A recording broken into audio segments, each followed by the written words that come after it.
नमस्कार मित्रांनो, मी रोहित छिंत्रे. आपल्या या व्हिडिओमध्ये आज सर्वांचं स्वागत आहे. आपण या व्हिडिओमध्ये आज ॲटोकॅड कसे वापरायचे आहे हे आज आपण शिकणार आहे. स्क्रीनवरती तुम्हाला ॲटोकॅड 2022 याचा इंटरफेस दिसत आहे. ज्यावेळी ॲटोकॅड फाईल किंवा सॉफ्टवेअर हे ओपन केले जाते त्यावेळी तुम्हाला या प्रकारचा इंटरफेस दिसत आहे. हा इंटरफेस ॲटोकॅडच्या व्हर्जननुसार बदलत असतो. समोर तुम्हाला ॲटोकॅड 2022 याचा इंटरफेस अशा टाईपचा असल्यामुळे तो यामध्ये दिसतो. इंटरफेसच्या लेफ्ट साईडला हा स्टार्ट टूलबार आहे. या स्टार्ट टूलबारमध्ये ओपन फाईल आणि न्यू फाईल या दोन फाईलचा समावेश होतो. ओपन फाईल म्हणजे जुने एखादी फाईल आपण ओपन करण्यासाठी आणि न्यू फाईल म्हणजे नवीन फाईल एखादी क्रिएट करण्यासाठी या फाईलचा उपयोग होतो. रिसेंट जो बार आहे याच्यामध्ये जुने काही कामं आपण केली असतील किंवा फाईल्स आपल्या या ॲटोकॅड सॉफ्टवेअरमध्ये प्रेझेंट असतील तर त्या ओपन करण्यासाठी या रिसेंट फाईलचा उपयोग होतो. आपण न्यू टूलबारवरती क्लिक करूया. हा आहे ॲटोकॅड 2022 याचा यूजर इंटरफेस. याच्यामध्ये वरती ॲटोकॅड 2022 ड्रॉइंग नंबर 1.dwg याला टायटल बार असे म्हणतात. याच्यामध्ये आपल्याला ॲटोकॅडचे व्हर्जन तसेच आपल्या ड्रॉइंगचे काही नाव सेव्ह केलेले आहे ते याच्यामध्ये दिसून येते. त्याच्यानंतर त्याच्या लेफ्ट साईडला क्विक ॲक्सेस टूलबार आहे.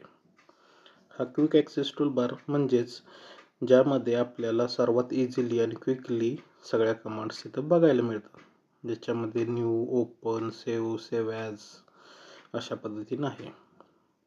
शेअरच्या साईडला जो साईडचा जो ॲरो दिसतोय त्याला डाऊन ड्रॉप मेनू बार असे म्हटले जाते.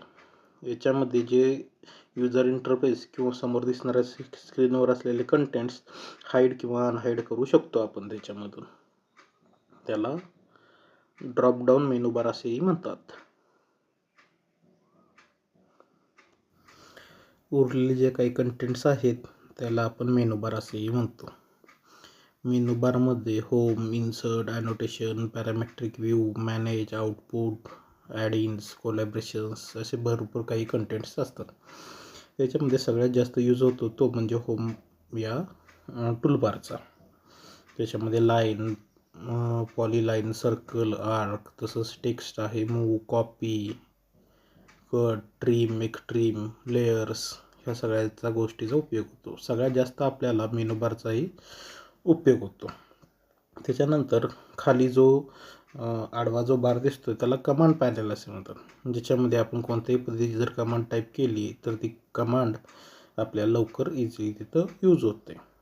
राईट साईडच्या कॉर्नरला जो काही कंटेंट दिसतोय त्याला टॉगल कीज असं म्हणतात. ह्या टॉगल कीज आपण पुढं जसं शिकत जाऊ तसं याचा काही उपयोग आहे काही नाही हे आपण सगळ्या गोष्टी तिथं बघता येतील किंवा बघितल्या जातील.